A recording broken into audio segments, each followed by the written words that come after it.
करेंगे दिल्ली के दंगल की। विधानसभा चुनाव पर आईएनडीआईए ब्लॉक में फूट देखने को मिल रही है। ममता बनर्जी की पार्टी तृणमूल कांग्रेस दिल्ली में आम आदमी पार्टी के साथ है। आपकी सरकार फिर से आने की उम्मीद ये कुणाल घोष कह रहे हैं। अखिलेश यादव का भी आपको समर्थन देने का ऐलान। दिल्ली चुनाव में आम आदमी पार्टी के साथ मंच साझा करूंगा। इनफैक्ट आपने देखा कि अखिलेश यादव एक वक्त पर अरविंद केजरीवाल के साथ मंच साझा करते हुए भी नजर आए थे। वो दिन जब महिला सम्मान योजना की शुरुआत हो रही थी, उसी दिन अखिलेश यादव मंच साझा करते हुए नजर आते और उसके बाद से ही सवाल उठ रहे थे कि आईएनडीआईए ब्लॉक में क्या ये फूट देखने को मिल रही है। अब टीएमसी ने भी कह दिया है कि दिल्ली के दंगल में वो आम आदमी पार्टी के साथ है। और इनफैक्ट यहाँ पर कुणाल घोष तो ये कह रहे हैं कि हम उम्मीद करते हैं कि आम आदमी पार्टी की सरकार बने। हालांकि कोई पहली मर्तबा नहीं है।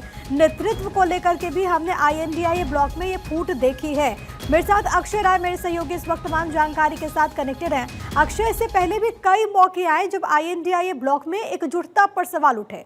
अब दिल्ली विधानसभा चुनाव में हम देख रहे हैं कि टीएमसी हो या फिर अखिलेश यादव हो, खुले तौर पर कह दिया कि भाई हम तो आम आदमी पार्टी के साथ हैं।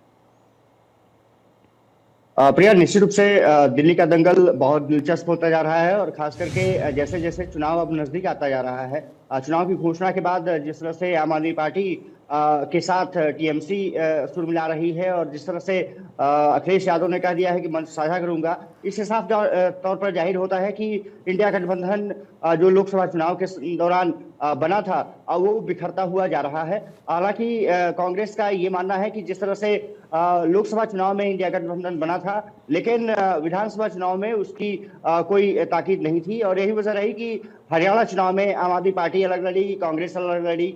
महाराष्ट्र चुनाव में जरूर एक दूसरे के साथ आए, लेकिन वहां भी अब सुर बदलते हुए दिख रहे हैं। संजय राउत जो कि उद्धव ठाकरे गुट के शिवसेना उद्धव ठाकरे ग्रुप के नेता है, उन्होंने कहा कि दिल्ली में क्या कुछ चल रहा है ये बहुत विचलित करने वाला है।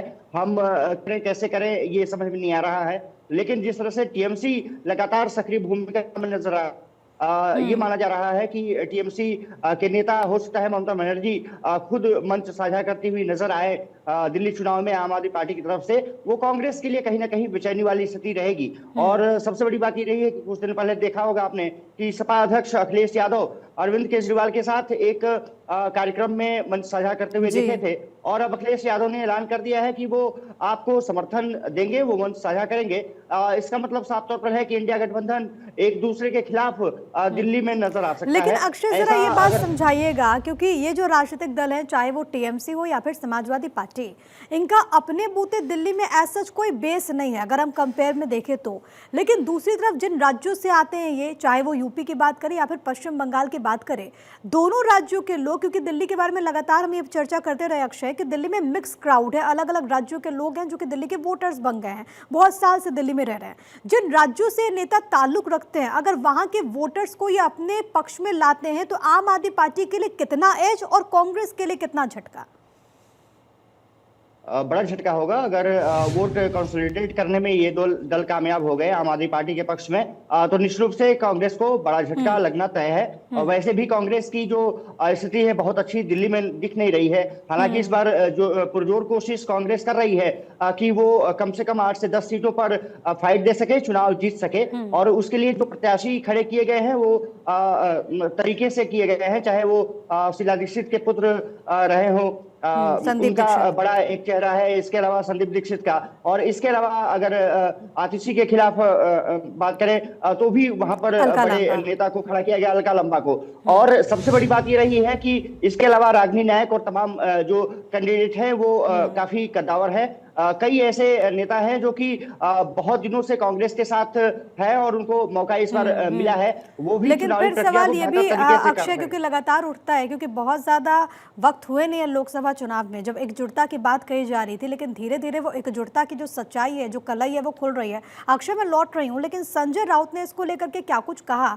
किस तरीके से आईएनडीआईए ब्लॉक में जो मतभेद देखने को मिल रहा है, जो फूट है, इसको लेकर के संजय राउत की तरफ से क्या कुछ कहा गया? शिवसेना उद्धव गुट के सांसद, वो आपको एक बार सुनवा देते हैं।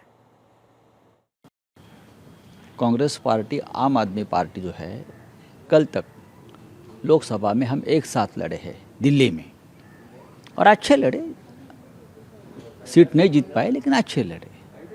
लेकिन विधानसभा में जो माहौल बना है तो लगता है कि हम दोनों मिलकर क्या भारतीय जनता पार्टी को मदद करने जा रहे हैं। हमारी इस देश में और दिल्ली में हमारी लड़ाई होनी चाहिए भारतीय जनता पार्टी से, आप और कांग्रेस से नहीं। लेकिन जिस तरह से मैं देख रहा हूँ कांग्रेस पार्टी हमारी और आम आदमी पार्टी में जो झगड़ा चल रहा है, इस लेवल पे चल रहा है, वो देश की जनता देख रही है। और जब हम अगले लोकसभा में एक साथ जाएंगे लड़ने तो सवाल पूछेगी ये हमारे बर्ताव के बारे में। तो संजय राउत ये कह रहे हैं कि जब हम इलेक्शन में जाएंगे तो लोग सवाल पूछेंगे हमारे बर्ताव के बारे में। लेकिन दो बातें उन्होंने कही है। अक्षय मेरे साथ मेरे सहयोगी लगातार बने हुए हैं। और अक्षय, दो चीज़ें, एक तो ये कि संजय राउत ये मान रहे हैं कि अगर आपस में लड़ेंगे तो इससे बीजेपी को फायदा होगा। कितना इम्पैक्ट ये बीजेपी के लिहाज से हम समझे तो पड़ता हुआ नजर आ रहा है। दूसरी बात ये कि अगर पहले, क्योंकि नेतृत्व को लेकर के भी ममता बनर्जी ने इच्छा जाहिर की थी और इसके बाद हमने देखा कि INDIA ब्लॉक में किस तरीके से दो राय निकल करके सामने आई। अब दिल्ली के विधानसभा चुनाव में भी यहाँ पर जो लग रहा है कि पूरा जो गठबंधन है वो दो खेमों में बंट गया है। दो खेमों में बट गया है। और दूसरी चीज की है कि अब फायदा अल्टीमेटली बीजेपी को होने जा रहा है, ये तय है। क्योंकि कांग्रेस अपने खोए वोट बैंक को हासिल करना चाहती है और साफ तौर पर है कि उसका खोया वोट बैंक आम आदमी पार्टी के पास ही गया था। 2013 का इलेक्शन हो, 2015 का इलेक्शन हो, 2020 का इलेक्शन हो, 2013 में समर्थन भी कांग्रेस ने दिया था। चुनाव जीतने के बाद आम आदमी पार्टी की सरकार भी बनाई थी। लेकिन उसके बाद दिल्ली में कांग्रेस की हालत बद से बदतर होती गई, हालात पतली होती गई और उसका खामियाजा ये रहा कि 2015 और 2020 में दिल्ली में कांग्रेस एक भी सीट हासिल नहीं कर पाई। अब वो एक बार फिर से अपने वोट को कंसोलिडेट करने के लिए, वहां से प्रत्याशियों को जिताने के लिए पुरजोर कोशिश कर रही है। लेकिन जिस तरह से खेमेबाजी अब चल रही है इंडिया गठबंधन में, साफ तौर पर है कि उसका कांग्रेस को भी नुकसान होगा, आम आदमी पार्टी को नुकसान होगा ही। लेकिन इंडिया गठबंधन जिस उद्देश्य से बना था शायद वो भी बिखरता हुआ नजर आएगा। बिल्कुल, और आने वाले ऐसे समय में में हो जो सकता है कि मैसेज जाता है लोगों के बीच वो तो सही नहीं है। लेकिन फिर भी दिल्ली का जो दंगल है वो बहुत ज्यादा दिलचस्प होता हुआ नजर आ रहा है। 5 फरवरी को वोटिंग होगी, 8 को नतीजे आएंगे, 70 विधानसभा की सीटें हैं। बहुत शुक्रिया आपका अक्षय, तमाम बातचीत और जानकारी हम तक पहुंचाने के लिए।